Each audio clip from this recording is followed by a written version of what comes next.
Hi everybody, how you doing? This is Jurek. Welcome back to my real estate investing adventures. Well, do you recognize the hotel? I did a video a while back talking about block grants. Have you looked into any grants in your area? This hotel looks nothing like it did, I want to say several months ago when I was here in Florida, and today it's all done. So what I just want to remind you of doing is get out there, look for different projects that you can do. You saw the before, this is the after. No, it's not my hotel, so don't think that.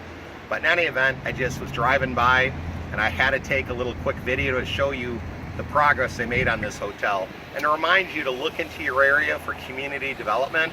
There are a lot of areas, whether it be the city or the county or sometimes even the state, that may offer different grants for real estate that you may or may not have to pay back. It's always worth looking into. So for your general area, look under Community Development Block Grant and see if there is anything available that might help you with your real estate investing adventure.